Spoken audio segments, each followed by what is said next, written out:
Happy Friday. You know, I don't really subscribe to the whole programming of weekday, weekend. Never really have. I just sort of work each day as it is. And, nothing really changes. Everybody else seems to have the schedule, but I don't. So, I have to adhere to different hours, like at the gym and stuff like that on the weekend. But other than that, life goes on. Um, Interestingly enough, oh, you can see I've got a blanket here today. Um, when I'm filming, I have to turn off the heat because I have a forced air heater, our heating, and that's gas and evil gas. And of course, that's going to be outlawed, as these smart cities roll out. And we're seeing the evidence of that in the United States right now. A couple of places in California are now banning the use of gas. There's the big energy switch up is on. What's super funny is in 2000, six, seven, and eight, I, publishing this little magazine I had called Organic Lifestyles that in fact went across Canada. It was national. I did 40,000 copies. I went up to 60,000 at one point. And I went into health food stores. It was free. And it was fueled by advertisers who, at the beginning were all my buddies in the business. We were all small businesses and we could not afford the corporate rates of the other national magazines. They were outrageous. Now, of course, once I, thought of this idea to publish it, the first thing you do is you research, how much it's going to cost you. And as the magazine started, it wasn't newsprint, it was gloss, but it wasn't lovely gloss or anything like that. There was nothing environmental about the paper. For me at the time, it was all about getting the message out. I had a lot of green ideals because at that time in 2000, when I started in the hemp business in 2000 and even legalization of hemp in 1998 and had the hemp store in 1996, all of those, experiences were putting me in touch with innovators of the time and forward thinkers. And of course, we were coming from an economy and a lifestyle here in Canada and the United States where consumption was being encouraged, of course, as it is today. There's nothing different. It's even worse now. But energy was being questioned, straight out. And interested enough, my father was in the oil business. He flew around in his private jet with the company. I got to be the stewardess one summer.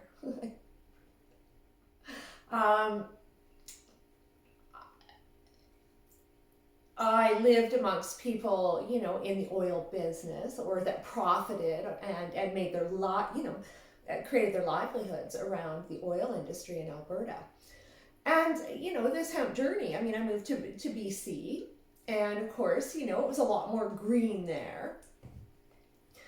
And, there were, at the same time, it actually, from the time I was 19 and 20, I traveled Central America. So, there were civil wars going on, genocide, people, disappearing, the truth not being allowed to emerge.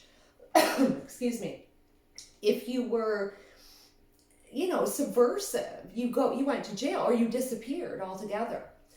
So, I had experiences where I saw a lot of, terrible things. And, had personal experience with meeting people who, had, missing and disappeared relatives, and, heard those stories. I was in a village once where the army came in and literally started grabbing the little boys off the street, like they were 12 years old, and putting them in the back of the truck. The moms going crazy in the village. And, on the bus, on the way out, we saw those little boys with, on their knees with their hands behind their head, and they were in the army. So I've seen things like that. So I kind of, I had a conservative upbringing, and I felt compelled to the left, to the side of social justice. And years of experience in, the hemp business, the people I was in contact with, they generally, believed in principles of good.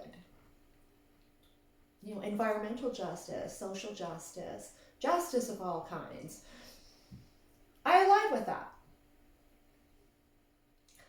Yet when I became, when I moved to Saskatchewan, I started my little hemp business. And of course, I started it all on my own.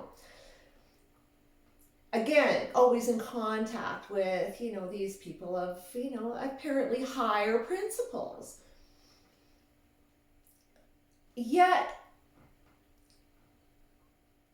as I hired people and it became an employer, I got to notice quite a few things that didn't align with that part. Now, where I was and where I am today is a big union province. It is. And, I'm an entrepreneur. I believe in free will. I believe we have choices. I believe we should assert our free will and not expect others to do that for us.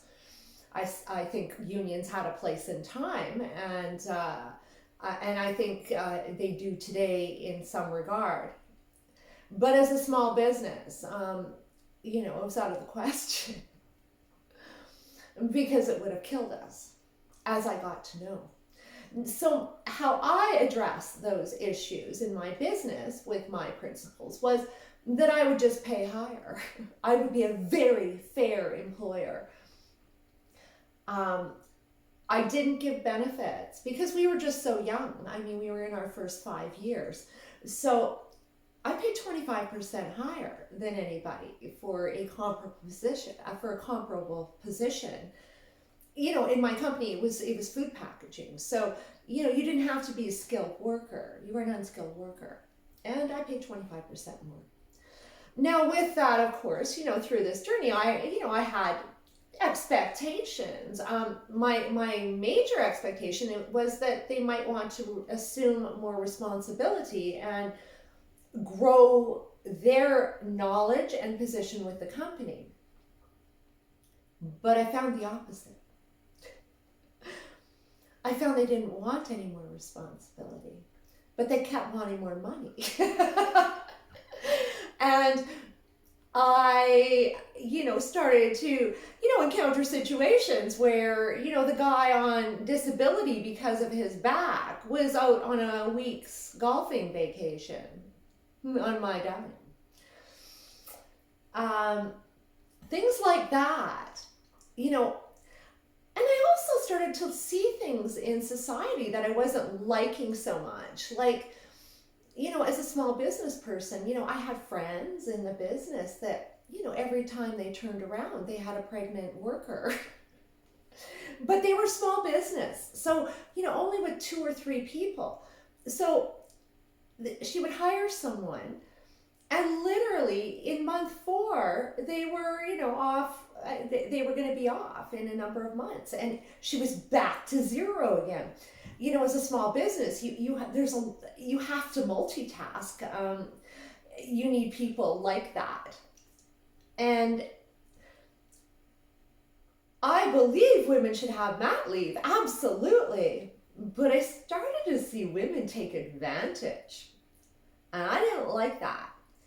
And I'm not saying all by any means, but those few that did it, and I watched it before my very eyes, I was really disappointed because they had no idea how that impacted my business and held me back, but held her back as well, because if she was to be a future employee, that was an issue. I wanted to support women, but I found that upon learning these things, I didn't really hire women that were childbearing age. Now, not like I had a lot of employees, you have to understand. I mean, I only had 6 at one time. But then I had agents around that I worked with. And I found those relationships to be absolutely successful. I mean, not every time. We weren't always a compatible match. But I liked the principle of working together. I learned that I never will employ anyone ever again through that journey. It never, in fact, the company's profits went down, down, down, down, down. The more I did and was required to do for employees, our structure couldn't sustain it. And I've come to understand that the green socialist, one world, Agenda 30 principles are all, in fact, can't be supported by small business at all. And they know it.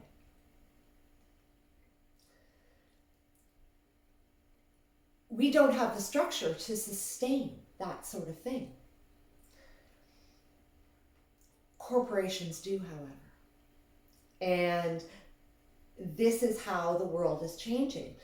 I don't believe they want small business in the future at all. I think that this is all about going corporate. And what's happening now, which is interesting, is that, and what we need to be deeply concerned about, is how the social credit system has rolled into business into Canada. Now, I was an Airbnb host in my little break time.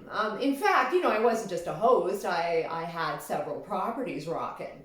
I liked it because I worked out and I walked and I, did all that. But I made some cash too, and did okay with it.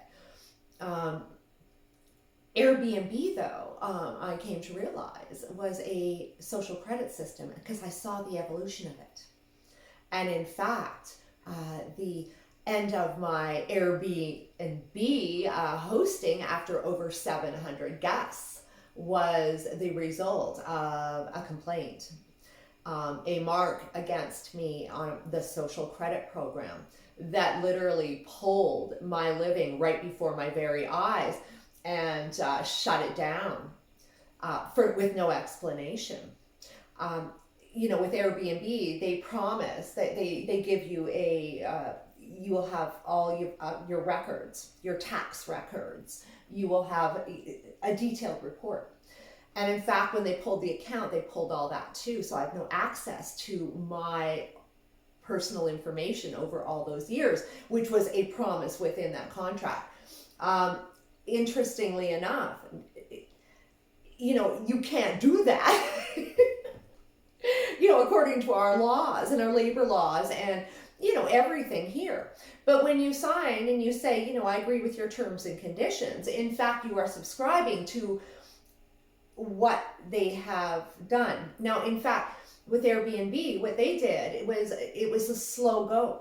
So first, what they did was they really pushed us to Instabook so that we would have somebody, let's say, in our home who you were pressured to Instabook, because if you didn't, then your listing would fall behind, and there's a lot of competition. When I started, I was number 1 here. I was the first one in Regina, and as I saw it go, if you didn't Instabook and you didn't become more like a hotel, you would be penalized. And then I saw them change the conditions. In fact, all of a sudden you didn't have a picture with your profile, because people were making educated decisions about who they wanted in their home. They started eliminating information. And in fact, I always thought that I knew whoever was in my home, but that wasn't true when I actually went to get that information because I had a problem with a guest and I wanted to go to the police. They would not release the identity of that person. I started to make waves as well with this social credit, as this thing was going on, and I was complaining, and that didn't fare well. They don't like to be questioned. I saw the social credit program roll out right before my very eyes, and Airbnb basically changed the whole nature of what they're doing and the push to be corporate. So my point is, this is Agenda 2030, and what it's doing is it's tapping out small business. There won't be room for us.